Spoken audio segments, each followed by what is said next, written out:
मैं आज आपको 5 मुद्दे देता हूं। अगर आपकी लड़ाई भ्रष्टाचार की लड़ाई है, इन 5 में से एक के ऊपर आप जांच करा के दिखा दो, मैं मान जाऊंगा। गुजरात में जाता हूं आजकल, गुजरात में इतने पेपर लीक होते हैं, इतने पेपर लीक होते हैं, और सारे इनके आदमी कराते हैं, सारे इनके आदमी कराते हैं। जनता तंग आ चुकी है, बच्चे तंग आ चुके हैं, सुसाइड कर रहे हैं, पेपर रोज लीक हो रहे हैं और इनके लोग करा रहे हैं। एक भी आदमी पेपर लीक के मामले में जेल नहीं गया। मैं चैलेंज करता हूं, एक आदमी को दिसंबर के चुनाव के पहले आप जेल भिजवा के दिखा दो, अगर हिम्मत है तो लड़ाई आपकी भ्रष्टाचार के खिलाफ नहीं है, भ्रष्टाचार का तो आप बेनिफिशियरी हैं। इतना नशा गुजरात के अंदर बिक रहा है। बताते हैं, इनके दोस्त का एक पोर्ट है, वहां पे कम से कम 10,000 करोड़ रुपए की ड्रग्स पकड़ी जा चुकी होंगी। हिम्मत है तो सीबीआई ईडी वहां भी करके दिखा दो। हैं 22,000 करोड़ बता रहे हैं, 22,000 करोड़ रुपए का नशा पकड़ा जा चुका, कोई सीबीआई नहीं है।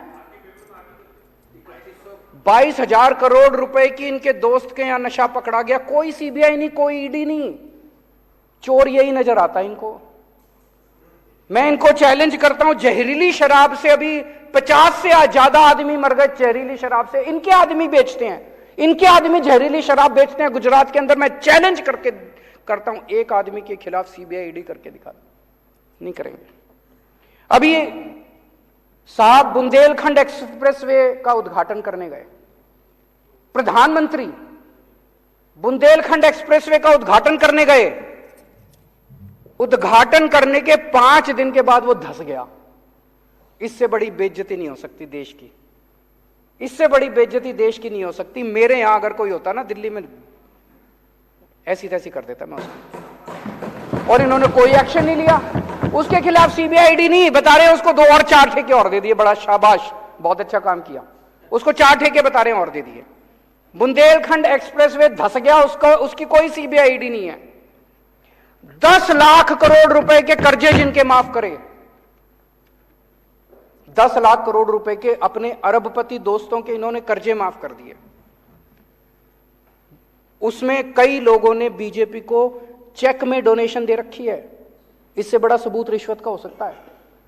भाई तुमने उससे डोनेशन ली और डोनेशन लेके उसके कर्जे माफ कर दिए, इससे बड़ा रिश्वत का सबूत क्या होगा?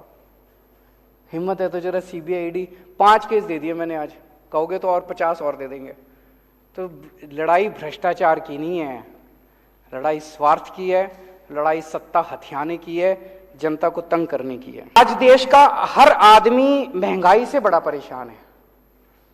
2014 में डीजल का दाम था 54 रुपए, अब हो गया 90 रुपए। पेट्रोल का दाम था 2014 में 60 रुपए, अब हो गया 110 रुपए। सीएनजी 37 रुपए थी, 75 रुपए पहुंच गई। एलपीजी 410 रुपए की थी, 1053 रुपए का एक सिलेंडर हो गया। वनस्पति ऑयल 70 रुपए का था, 170 रुपए हो गया। और नमक 7 रुपए का था, 15 रुपए हो गया। हर चीज के दाम बढ़ गए, डबल ट्रिपल हो गए। एक आम आदमी बेचारा, तनख्वाह बढ़ी नहीं है, घर कैसे चलाए तो कैसे चलाए वो?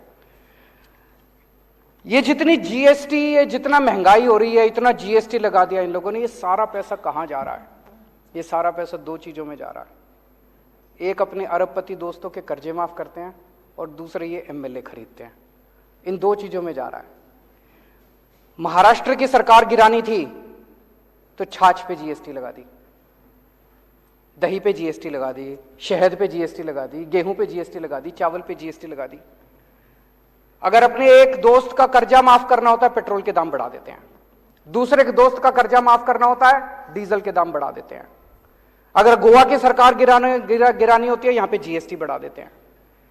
जितना पैसा जीएसटी और महंगाई की वजह से हो रहा है, पेट्रोल का दाम बढ़ रहा है, डीजल का दाम बढ़ रहा है, इसका अधिकांश पैसा केवल और केवल अरबपति दोस्तों के कर्जे माफ करने में और ये एमएलए खरीदने के अंदर जा रहा है। अब ये कह रहे हैं झारखंड की सरकार गिरने वाली है। देख लेना, शर्तिया तौर पे मैं कह रहा हूं, अगले 10 दिन के अंदर कहीं ना कहीं जीएसटी या पेट्रोल या डीजल के दाम ना बढ़ जाए तो बढ़ेंगे, और वो सारा पैसा जो है वो एमएलए खरीदने के लिए जाएगा इनका झारखंड। आज मैं देश की जनता से कहना चाहता हूं, हमारी देश की जनता जरूरत पड़े तो देश के लिए बलिदान करने को तैयार है। आज मैं देश की जनता से पूछना चाहता हूं कि क्या आप इस तरह से इनके अरबपति दोस्तों के लिए इस तरह से पैसा लुटाते रहोगे? क्या आप एमएलए खरीदने के लिए अपने बच्चों के पेट काटते रहोगे? आज अगर हमारी सेना को पैसे की जरूरत पड़े, हमारे देश के लोग एक टाइम की रोटी नहीं खाएंगे, सेना के लिए कुछ भी कर देंगे, लेकिन क्या इनके अरबपति दोस्तों के लिए हम ही करने के तैयार हैं?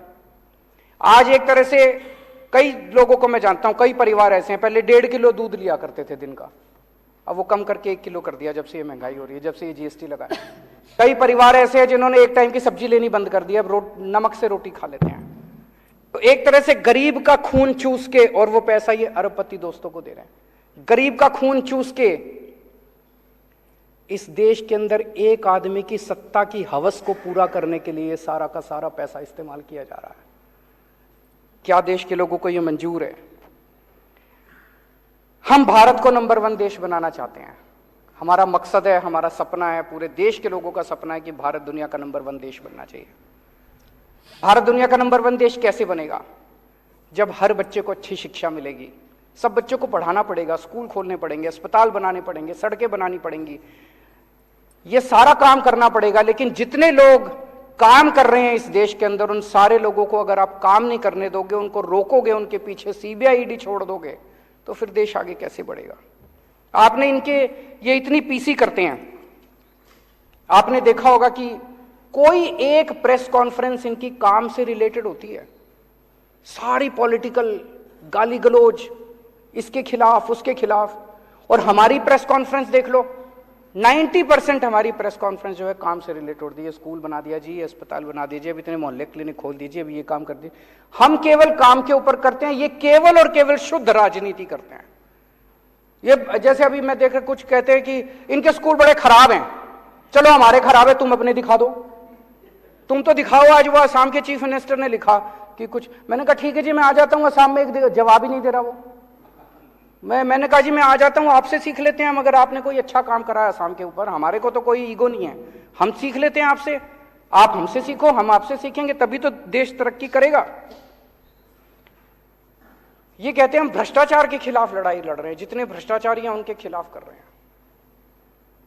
ये लड़ाई भ्रष्टाचार के खिलाफ नहीं है, ये लड़ाई एक आदमी के स्वार्थ की लड़ाई है, एक आदमी की सत्ता की हवस की लड़ाई है। 15 अगस्त को लाल किले पे खड़े होकर उन्होंने कहा पूरे देश को कि मैं भ्रष्टाचार की लड़ाई लड़ रहा हूं, देशवासियों मुझे आपका साथ चाहिए। साहब अगर आप भ्रष्टाचार की लड़ाई लड़ते तो आपको देशवासियों का साथ मांगने की जरूरत नहीं पड़ती। इसका मतलब आप जानते हैं कि देश आपके साथ नहीं है, आप ये जो नौटंकी कर रहे हो, इसका मतलब देश आपके साथ नहीं है, आपको मांगना पड़ रहा है। दिल्ली में मैंने भ्रष्टाचार की लड़ाई लड़ी, मैंने तो कभी नहीं कहा दिल्लीवासी खुद ही मेरे साथ हो रहे हैं, मैंने तो नहीं कहा दिल्ली वासियों मेरे को आपका साथ चाहिए। अभी कोई कल बता रहा था, एक ऑफिस में बैठा था, सरकारी ऑफिस में दिल्ली में, हमारा कोई वॉलंटियर बोला वहां पे अंदर अफसर काफी लेट कर रहा था, 1 घंटे से बिठा रखा था, तो वो आपस में बात कर रहे थे, 2-4 लोग बैठे थे, कहते इसको पता नहीं है अफसर को, अभी केजरीवाल को मैंने ट्वीट कर दिया ना, इसकी नाक में दम कर देगा। जनता को भरोसा है, हमें साथ मांगने की जरूरत नहीं पड़ रही। पंजाब के अंदर अभी हमने जिस तरह से भ्रष्टाचार के खिलाफ वार छेड़ा हुआ है, भगवंत मान ने तो कभी नहीं कहा मेरे को आपका साथ चाहिए। आपको पता है आपके साथ देश की जनता नहीं है। इस गंदगी में देश की जनता देख रही है कि आप भ्रष्टाचार के खिलाफ लड़ाई नहीं लड़ रहे, आप अपने स्वार्थ की लड़ाई लड़ रहे हैं, आप अपनी सत्ता की हवस की लड़ाई लड़ रहे हैं।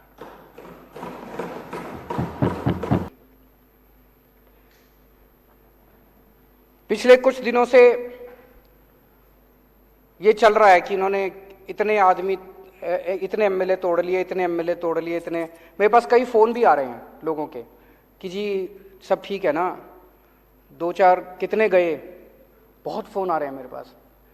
तो अध्यक्ष महोदया, मैं इस सदन के अंदर कॉन्फिडेंस मोशन लाना चाहता हूं, दिल्ली की जनता को दिखाने के लिए कि उन्होंने जिन लोगों को चुना है वो एक-एक हीरा है।